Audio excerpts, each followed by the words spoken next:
Welcome to Vinsud YouTube podcast. Today we are going to read the Hindu newspaper on February 7th, 2023, Tuesday. Morning news. Moving on to the opinion page. The first opinion topic. The demand for MGNREGS work is unmet. By Nanditha Ajith is a research assistant at Azam Premji University, Bangalore, and Rajendra Narayanan teaches in Azam Premji University, Bangalore, and is associated with LibTech India. TE allocation for MGNREGA in the budget is Rs 60,000 crore. This is less than 0.2% of the GDP, the lowest ever allocation as a percentage of GDP. World Bank economists had estimated that the allocation should be 1.6% of the GDP. In the last 2 years, the new financial year began with more than 1/4 of the allocation as pending wages from previous years, assuming a conservative estimate that the next financial year will begin with pending wages of Rs 15,000 crore and accounting for inflation in real terms. The allocation for MGNREGA will be less than Rs 45,000 crore. A statement by People's Action for Employment Guarantee and NREGA Sangharsh Morcha has provided an estimate of Rs 12.72 lakh crore as the minimum budget required. As per this, even Rs 1.24 lakh crore can only generate 40 days of work per household per year, aided by a complex technical apparatus. There has been a steady centralization of the program architecture even as wages for most states remain lower than minimum agricultural wages. Wage payment delays continue, and there is evidence that these are caused by inadequate allocations. But what has received less attention is the case of unmet demand, which is also correlated with inadequate allocation. A demand-driven law. MGNREGA is a demand-driven law. Every household must get work within 15 days of demanding work, failing which the workers are legally entitled to an unemployment allowance. But this demand-driven aspect has suffered. Getting work and wages is contingent on the household details being entered on the MGNREGA software called the Management Information System. The MIS has been used to subvert the Act in many ways, one of which is work demand suppression. Owing to budgetary constraints, officials usually give fewer days of work to many households or provide many days of work to a few households. 2 core new job cards were issued between 2019-20 and 2022-23 showing the continued demand. Yet, the average number of days of employment continues to be around 45 days, bearing testimony to demand suppression. We define unmet demand as the deficit between the work demanded and obtained. Officials don't even register work demand on the MIS owing to inadequate funds. This can be learned only through surveys. Unless details are on the MIS, it is impossible to calculate unmet demand. We present some early estimates of unmet demand from an ongoing study based on MIS data. The national MIS reports show the number of households that demanded and got work. The person days of work generated is available nationwide and for each state and panchayat. However, the aggregated person days of work demanded at the state and national level is not available as a national MIS report. It is available for each panchayat. So, using the national MIS reports, we only get an incomplete picture of unmet demand. Let us see why. Suppose a household has demanded 7 days of work and got 3 days. Then, as per the national MIS report, since the household demanded and got work, the household level unmet demand is 0. But the person days of unmet demand is 4 days. There is no national MIS report showing this. To arrive at person days of unmet demand for each state, we have to resort to statistical techniques. In our ongoing study, we randomly sampled 10 panchayats from one randomly selected block in each district of 7 states for 2019-20. The analysis is based on person days of work demanded and work done for 11.14 lakh workers from 1,400 panchayats. Our preliminary results don't account for situations when work is offered but either workers are absent or their details are missing in the worksite attendance register. Using a method called Bayesian hierarchical modeling, we estimated that the weighted average person days of unmet demand for these states was 34%, but the national MIS reports show that the household level unmet demand for these states was 11%, 13% in the last 4 years. The country-wide household unmet demand was in this range too. This means national MIS reports grossly underestimate the unmet demand. Taking note of contradictions, a 4-state study released in October 2022, conducted by Azam Premji University, NREGA Consortium and CORD, also showed high levels of unmet demand in 2019-20. As per this, 39% of the households did not get a single day of work despite wanting 77 days on average, and those who got at least 1 day of work wanted 64 days of more work. It was found that, to meet the full extent of work demand, the labor budget should have been 3 times what was allocated in the surveyed blocks. In contrast, as per the national MIS reports, it appears that almost all the households that demanded work were offered work in each of the last 4 years. The Rural Development Ministry claims that low demand has resulted in budget cuts, but the reality is opposite. Budget cuts have created a vicious cycle of demand suppression, wage payment delays, and overburdened field staff and corruption. These further discourage workers from doing MGNREGA work.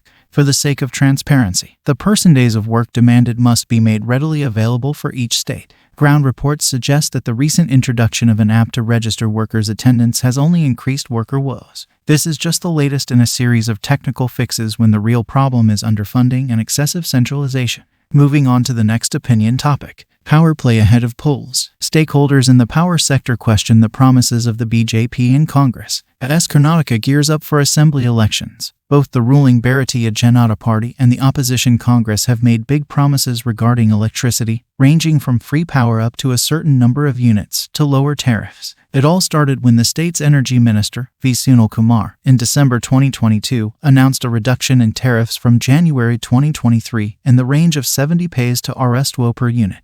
This led to some confusion, as the tariff revision has a set timetable, which has been disrupted only by elections and the pandemic in the recent past. The power utilities have to submit their revision petition to the Karnataka Electricity Regulatory Commission, which in turn calls for a public hearing, which is usually held in February, before they finally announce the revised tariffs for the new financial year. With the minister's announcement, many wondered how this was possible towards the last few months of the financial year. It then turned out that the FAC for that quarter, a routine fixture, would reduce. The Congress was then quick to announce that it would offer 200 units of power free to every household every month if voted back to power, a move reminiscent of the Aam Adami Party's decision in Delhi. Mr. Kumar responded that this would destabilize the functioning of state electricity supply companies, and claimed that the people were not asking for free power, but quality and uninterrupted power supply. Amidst all this, the tariff petition by the Bangalore Electricity Supply Company showed that it had indeed proposed to reduce energy charges per unit for the first slab of consumers who use the least amount of power. However, the power utility has also proposed big hikes in the fixed charges, which, many say, nullifies the lower energy charges. But the proposal to reduce energy charges is a marked departure from the power utility's tariff revision petitions in at least a decade.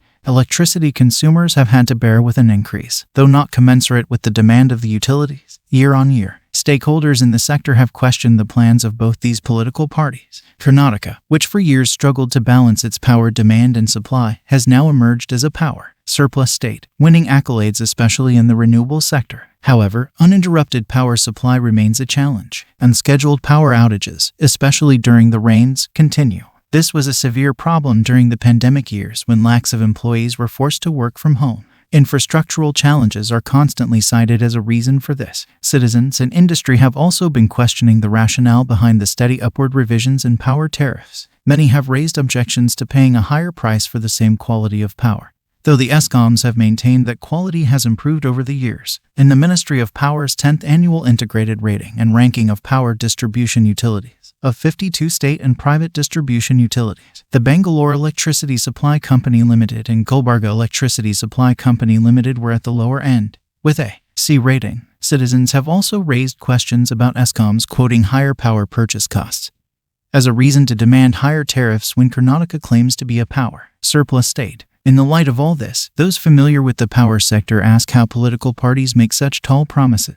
One section points out that the promise of free power would make end users complacent about conserving energy. Another section demands to know how the ESCOMs and the state exchequer will deal with the cost of providing power for free or at a lower cost when they are already reeling under expensive, long-term power purchase agreements, subsidized power supply, and transmission and distribution losses. Incidentally, the Gurucharan Committee, set up to recommend restructuring of the state's power sector and advance second-generation distribution reforms, submitted its report to the Chief Minister in June last year. It identified flight of high-tension consumers due to exorbitant tariffs, high power purchase costs, inefficiencies in operation, free power supply, unmetered, unbilled energy, and inequitable tariffs as some of the constraints and challenges in the power distribution business. Moving on to the data point topic. Pakistan economy crumbles, forex falls, inflation soars, widespread blackouts, runaway inflation, depreciating currency and plummeting foreign exchange reserves plague Pakistan. Pakistan's economy is on the brink of collapse. The country has asked the International Monetary Fund for a bailout from an impending default. Pakistan is in its 13th bailout from the IMF since the late 1980s. It is grappling with widespread blackouts, runaway inflation, depreciating currency, and plummeting foreign exchange reserves. Its economic troubles have worsened following the devastating floods last year. In January 2023, retail inflation soared to a 48-year high of 27.6%. Urban food inflation was at 39%, while rural food inflation spiraled to 45.2%. Both urban and rural food inflation have remained in double digits for over 10 months now. Chart 1 shows general retail inflation and food inflation in urban and rural areas. Rising inflationary pressure has pushed up the prices of essential commodities like wheat, onions, milk, and egg. The average cost of a 20 kilograms wheat flour bag in January 2022 was Pakistani rupee 1,164.8. This shot up to 1,736 Pakistan rupees and 50 cents in January 2023, a 50% rise. Similarly, the price of 1 kg of onions quintupled from 39 Pakistan rupees and 40 cents to 231 Pakistan rupees in a span of 1 year. Chart 2 shows the prices of essential commodities during January in the past 5 years. Meanwhile, news reports suggest that thousands of containers with essential food items, raw materials, and medical equipment are held up at ports due to a shortage of dollars. Foreign exchange reserves with the State Bank of Pakistan dipped to $3.8 billion in the week ending January 27, 2023. Forex reserves in Pakistan have dwindled to a 9-year low and are just enough to cover 3 weeks of import. Chart 3 shows the week-wise foreign exchange reserves held by Pakistan's central bank. Depreciating currency and dwindling forex reserves are bound to make imports costly, which is worrying for Pakistan since it is highly reliant on imports. While the country's imports have seen a significant rise, exports have remained largely stagnant, widening the trade deficit in the recent years. According to a working paper by the Asian Development Bank, Pakistan did not produce machinery crucial for manufacturing and infrastructure development, which made them import-reliant. Pakistan's exports mainly comprise textiles and agriculture-related goods and lack technological sophistication. However, in the past few months, imports, too, have reduced due to a shortage of dollars. Chart 4 shows the year-wise value of export and import of goods in $million. Pakistan's expenses are also rising while revenues have failed to keep pace. Interest payments comprise a huge chunk of expenses, leaving little room for development-related expenditure. At the same time, Pakistan has also not been able to mobilize tax revenues due to a narrow tax base and concessions. In FY22, total revenues as a share of GDP decreased to 12%, while total expenditure as a share of GDP neared 20%. Chart 5 shows the share of total revenue and total expenditure in the GDP. Due to high levels of borrowing, total debt and liabilities reached 59,697.7 billion Pakistan rupees in FY22. Total debt has consistently risen over the years and peaked at 93.8% in FY20. Of the total outstanding bilateral debt owed by Pakistan as of March 2022, China accounts for about 35%. Moreover, a sector-wise share of foreign private debt shows that as much as 92% was used for the power sector. Chart 6 shows financial year-wise Pakistan's total debt and liabilities in billion PKR. It also plots the share of total debt as a percent of the GDP.